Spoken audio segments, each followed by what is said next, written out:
విశాఖలో విషాదం జరిగింది. భర్త దాడిలో రమాదేవి అనే మహిళ మృతి చెందింది. గత కొన్నేళ్లుగా బంగారరాజు రమాదేవిలు కలిసి పలు ఈవెంట్స్లో డ్యాన్స్ షోలు చేస్తూ ఉండేవారు. 10 ఏళ్ల క్రితం ఇద్దరు పెళ్లి చేసుకున్నారు.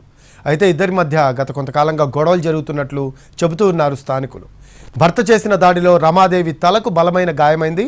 దీంతో వెంటనే కేజీహెచ్ హాస్పిటల్కు తరలించగా చికిత్స పొందుతూ మృతి చెందింది. దీంతో విశాఖ డ్యాన్స్ అసోసియేషన్లో ఉన్న డాన్సర్లంతా కేజీహెచ్ మార్చురీ వద్దకు చేరుకున్నారు. న్యాయం చేయాలని డిమాండ్ చేస్తున్నారు. మోర్ అప్డేట్స్ తెలుసుకుందాం. మా కరెస్పాండెంట్ చిరంజీవి అందిస్తారు.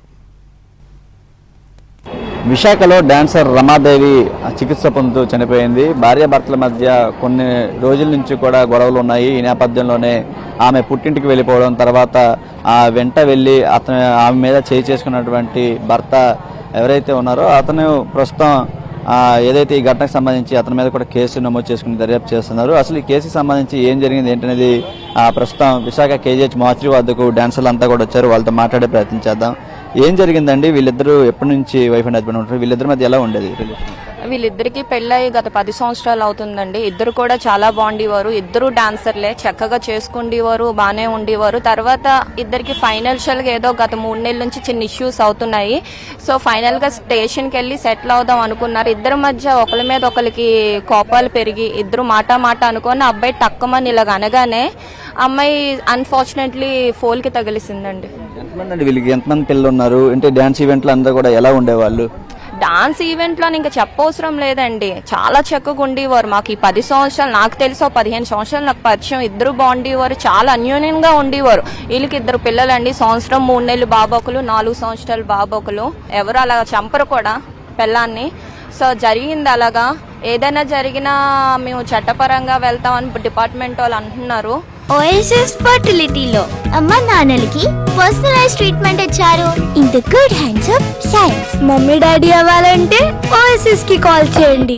సో ఏదైనా అబ్బాయి చేసిన తప్పో కరెక్టో అబ్బాయికే తెలియాలి. ఇప్పుడు వాళ్ళిద్దరు చూసుకుంటే ఇటు అమ్మలేక ఇటు నాన్నలేక 2 పిల్లలు అనాథలు అయిపోయి రోడ్డు మీద ఉంటున్నారండి. మీరు వైజాగ్ డ్యాన్స్ అసోసియేషన్ తరఫున ఏం డిమాండ్ చేస్తున్నారు? ఏంటి కోరుకుంటున్నారు? మేము డిమాండ్ ఏం చేయట్లేదండి.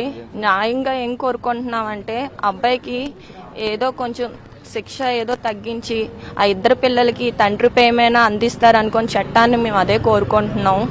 ఎందుకంటే మేము చూసుకుంటాం, కానీ తండ్రి ప్రేమ తల్లి ప్రేమ అయితే మేము ఇవ్వలేము. అదే మేము కోరుకుంటేది అయితే అదేనండి.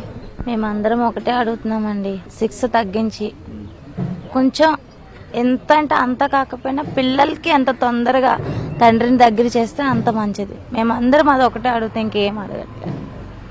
ఇది ప్రస్తుతం అయితే విశాఖ డాన్సర్ అసోసియేషన్ వాళ్ళు ఉన్నటువంటి సభ్యులంతా కూడా విషాదంలో ఉన్నటువంటి పరిస్థితి కనిపిస్తుంది. ఎందుకంటే 2 పిల్లలు ఇప్పుడు ప్రస్తుతం అనాథలు అయిపోయే పరిస్థితి కనిపిస్తుంది.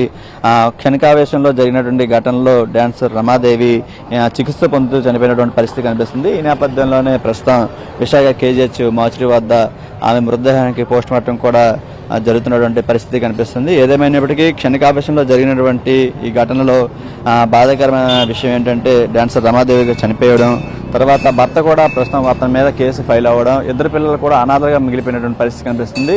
మరోవైపు వాళ్ళకి న్యాయం జరిగేలా చూడాలని డాన్సర్స్ అంతా కూడా డిమాండ్ చేస్తున్నారు. కెమెరామెన్ రవితో చిరంజీవి NTV విశాఖ నుంచి.